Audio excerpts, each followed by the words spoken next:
Bismillahirrahmanirrahim. Assalamualaikum warahmatullahi wabarakatuh.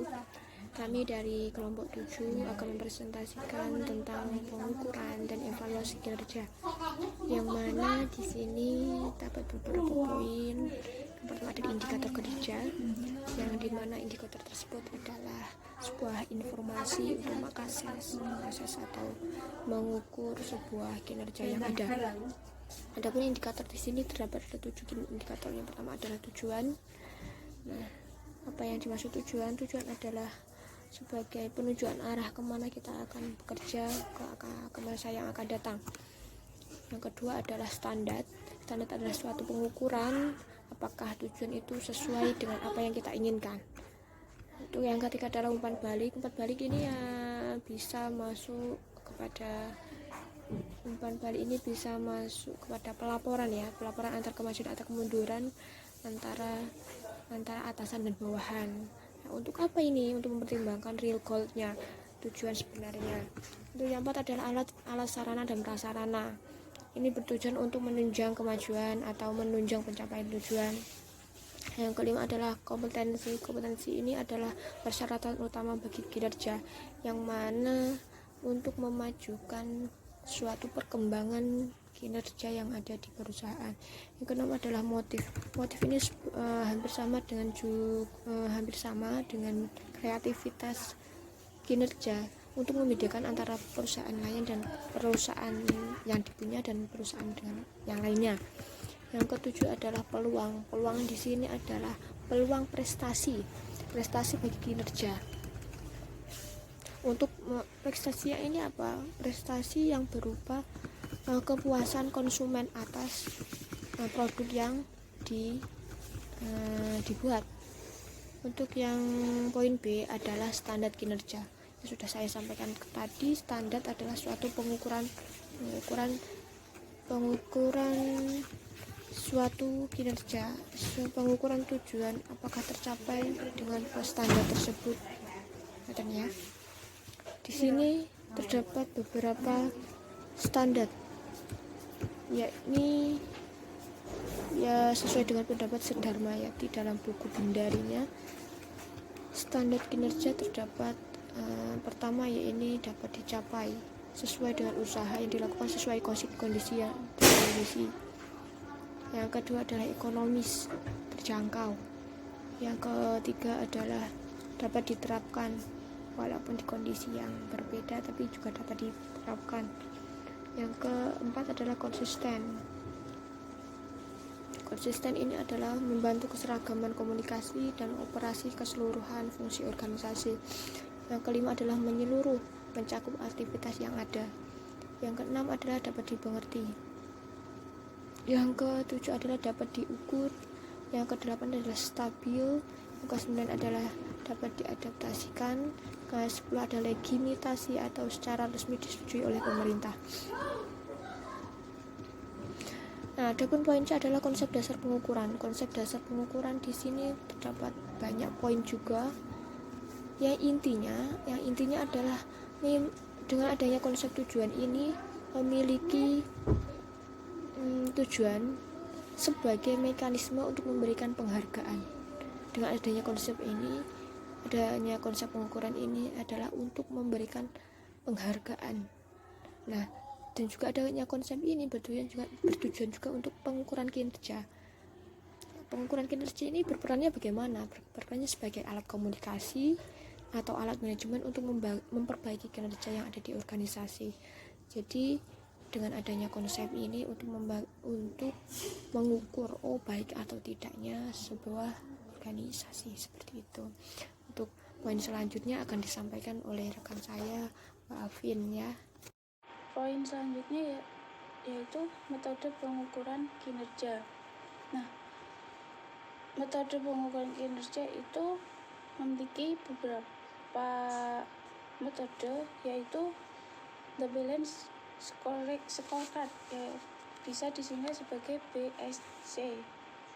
Nah, BSC ini dikembangkan oleh Kaplan dan Norton. Kaplan dan Norton yaitu mendefinisikan BSC sebagai sebuah kerangka multidimensi untuk menggambarkan pelaksanaan dan strategi pengelolaan pada semua tingkat dengan menghubungkan suatu perusahaan melalui struktur yang logis, tujuan, inisiatif, dan langkah-langkah untuk strategi organisasi. Yang B yaitu performance pyramid system, yaitu bisa disingkat sebagai PPS. PPS adalah sebuah sistem yang saling terkait dari variabel kinerja yang berbeda yang dikontrol pada tingkat organisasi yang berbeda. Nah, Lenz dan Krauss menggunakan piramida atau PPS ini berbentuk peta untuk menjelaskan dan mendefinisikan tujuan dan ukuran yang relevan untuk setiap tingkat bisnis organisasi. Yang C yaitu the tableau de bord yang bisa disingkat sebagai TDB. Nah, menurut Epstein dan Manzoni, tujuan awal ini yang memberi manajer uraian dan langsung pada poin ikhtisar, parameter kunci untuk mendukung pengambilan keputusan, dan memiliki dua implikasi penting. Yang pertama yaitu TDB tidak dapat menjadi dokumen tunggal yang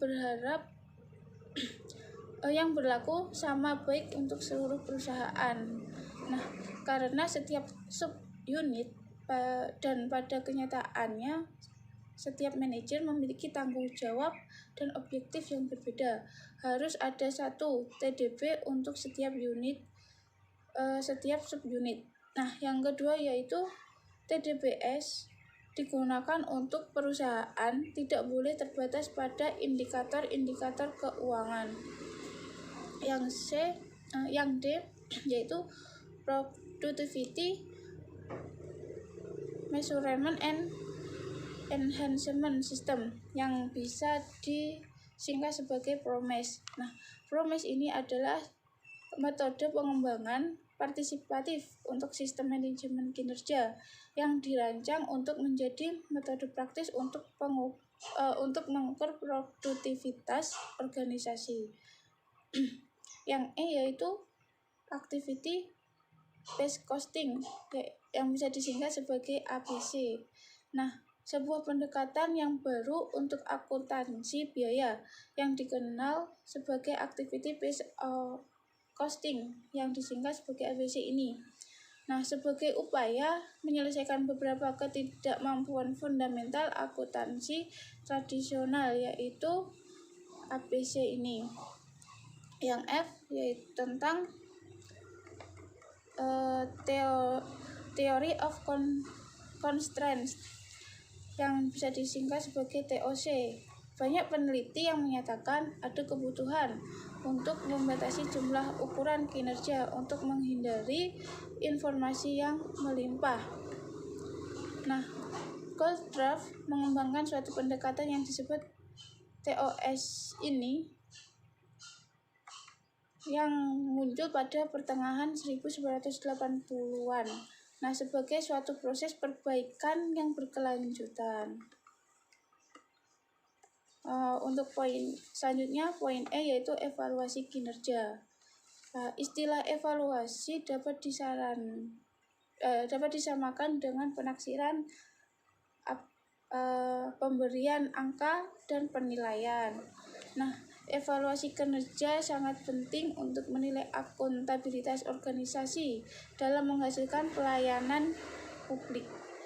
Nah, sedangkan menurut pendapat William, istilah evaluasi itu mempunyai arti, yaitu secara umum istilah evaluasi dapat disamakan dengan penaksiran, pemberian angka, dan penilaian. Kata-kata yang menyatakan usaha untuk menganalisis hasil kebijakan dalam arti sebuah satuan nilainya. Nah, dalam pengertian tadi menjelaskan bahwa evaluasi itu merupakan hasil kebijakan di mana pada kenyataannya mempunyai nilai dari hasil tujuan atau sasaran kebijakan. Nah, untuk yang poin terakhir yaitu strategi bagi keberhasilan kinerja. Nah,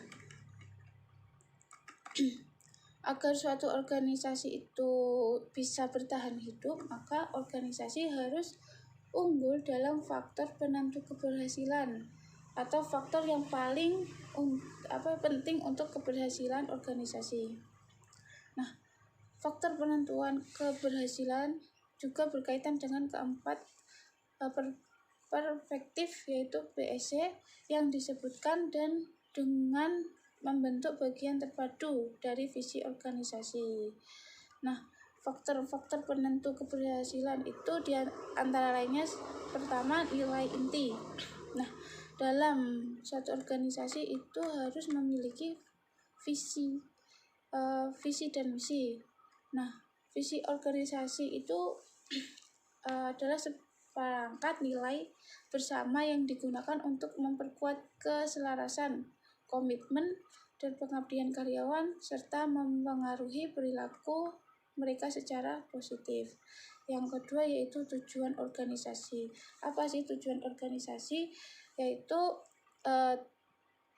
tujuan untuk menyamakan apa yang harus dicapai dalam suatu organisasi itu. Nah, tujuan itu bisa digambarkan lain hasil yang harus dicapai dalam jangka pendek dan untuk mewujudkan visi jangka panjang. Yang ketiga yaitu tolak ukur kinerja.